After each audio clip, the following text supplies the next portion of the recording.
はい。包丁のことあれこれチャンネルです。いつもご視聴及びチャンネル登録いただき、本当にありがとうございます。取り組みのモチベーションになっていますので、今後ともよろしくお願いいたします。今日は一番家庭で使われることが多い三徳包丁、万能包丁とも言うんですけれども、こういった包丁を紹介させていただこうかなというふうに思っています。結構価格もピンキリで、100円ショップにも売ってますし、中級の5000円くらいなものからたくさんあるんですけれども、今回はちょっと高級なブランド品というか、そういった包丁を中心に使い勝手などをご紹介させていただこうかなというふうに思っています。最近では家で男子の方も使う機会が増えてきていると思いますし、食事は毎日のことなので、できれば少し高くても長く使用できるものが個人的にはおすすめかなというふうに思っています。ではまずそもそも三徳包丁って一体どんな包丁ということなんですけれども、西洋の先が尖っているこういった牛刀と菜切りという少し幅の広い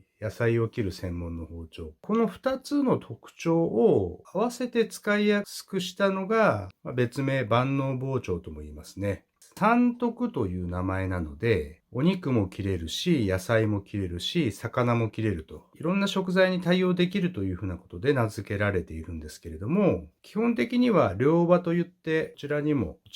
刃がついているので、切るときにまっすぐ入っていって切りやすいという特徴があります。サイズも16センチから18センチぐらいが通常で、先ほどの菜切りほどではないですけど、この幅もあるので、野菜などが切りやすいんですよね。で、ものによっては、この刃元の部分が尖っているので、じゃがいもの芽を取ったりするのにも便利ですし、こういった包丁のように、ここの部分でごぼうの皮を削いだりとか。なので、包丁使いに慣れない女性の方なんかでも使われているのかなというふうに思います。はい、それでは包丁を少し紹介させていただきたいなというふうに思っているんですけれども、まだまだいろんなブランドがありますが、今回ちょっと私が保有しているものを並べさせていただきました。ここ有次さん、京都と築地にあるメーカーです。で、吉実さん、東京の亀戸。で、こちら3つが日本橋のキアさんですね。いろいろ種類がもっともっとたくさんありますけれども、で、東京の馬込の貞康さん。で、こちら福岡の方の森弘さんという。こちら岡山の新見ですね。で、ここも博多です。一本包丁。で、これだけイレギュラーで、スタンダードプロダクツっていうんですかね。ダイソーさんのアップグレードのお店で1000円の万能包丁になっています。少し簡単にわかるものだけ値段をお伝えいたしましょうかね。こちらの有次さん、18センチ。で、12000円ぐらいですね。吉実さん、日本鋼、18700円。こちらのキアは1万円ぐらいだと思いますね。こちらも同じぐらいかな。で、こちらが2万円。で、貞康さんが15900円。森弘さんもちょっと種類があるんですけれども、こちら18000円。鋼がいいものを使っているので、3万円近くしますかね。で、博多の一本包丁もサイズによりますけれども、1000円から1万2000円ぐらい。はい。では、まず、ポイントの一つ目なんですけれども、包丁の柄の部分ですね。実はいろいろ種類がありまして、大きく分けると、こちらの和の方と洋の方というような形でスタイルが分かれます。この木の種類とか材質もそれぞれ違うことで重さが違うとか、基本的には触ってこの辺の長さも違うので、こういった風にちょっとストッパーが効いているようなものがあったりですね。和の方で言うと、こちらは小判型という丸いタイプ。こういう風になると、栗型といってですね、ちょっとここのところが尖ってるんですよね。ここに手が引っかかるんですけど、で、こういった風に八角といって、握りやすいです、引っかかって。で、例えばこの安いものだと、ここがプラスチックになってるんですけど、値段が高くなってくると、水牛の絵になってます。水牛の絵は使っていきながら、木の部分と水牛の部分も同じように削れていくので、馴染んでくるんですよね。そういった特徴があります。また、この素材も、これはホの木というふうな形で、こちらになると、シタンというローズウッドです。で、こちらはメープルという。この一番安いのが桜の木ですね。すんごい軽いです。洋の方になると、強化木というものもありますし、こういったマホガニーという木を使っているもの。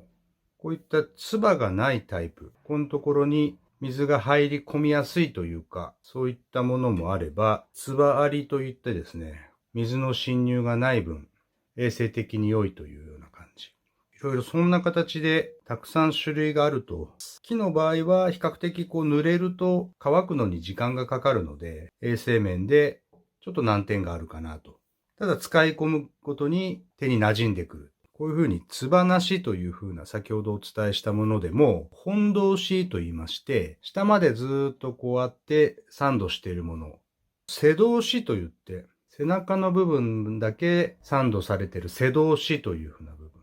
で、半中号と言いまして、半分まで中号に入っているタイプと。そんな違いもあったりします。本通しの方が下まで入っているので安定感もあって、半中号だと半分までしか入ってないので、そんなに問題ないんですけれどもね。その分少し安価に抑えたりとか、そんな特徴があったりする部分もあります。で、どうしても長時間握って使っていくものなので、自分の手にしっくりくる持ち手のものを選んでいただくっていうのはすごく重要かなと思います。できれば実際に自分で握っていただきながら、こういったストッパーのところに手がかかる感じとか、重さとか、いろんなものを吟味して選んでいくというふうなことはかなり重要なポイントになります。それと二つ目が、切れ味を左右する包丁の材質ですね。本当にたくさんあるんですけれども、大きく分けると、錆びにくいステンレス。で、錆びるんですけれども、切れ味の良い鋼。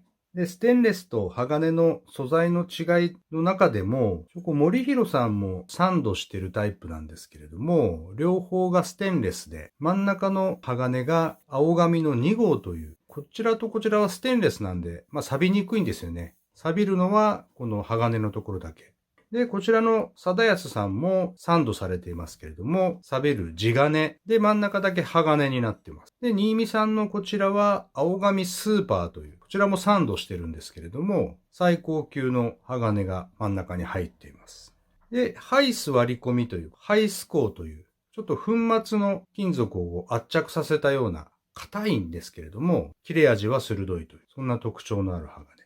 で、キアさんの EU 鋼ですね。スウェーデン鋼とも言うんですけれども、そんなもの。で、こういったように黒打ちと言いまして、焼き入れしたそのままの状態で磨かないということで安価にしている部分もありますし、それが見た目にちょっとかっこいいというふうなことも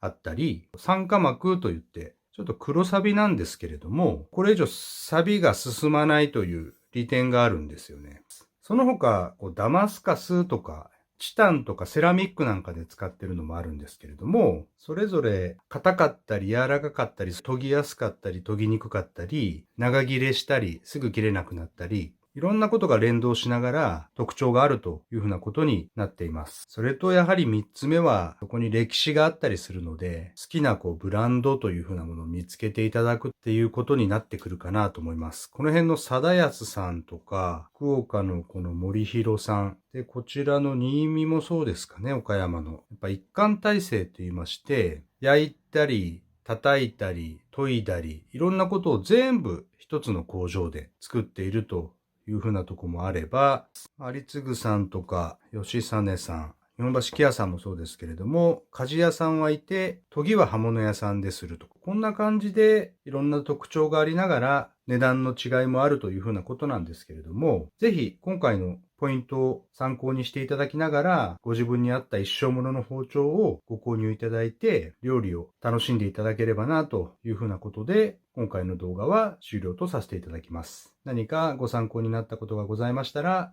グッドボタンやチャンネル登録の方いただけるとありがたいです。いつも最後までご視聴いただきありがとうございました。それではまた次回の動画でお会いしましょう。さよなら。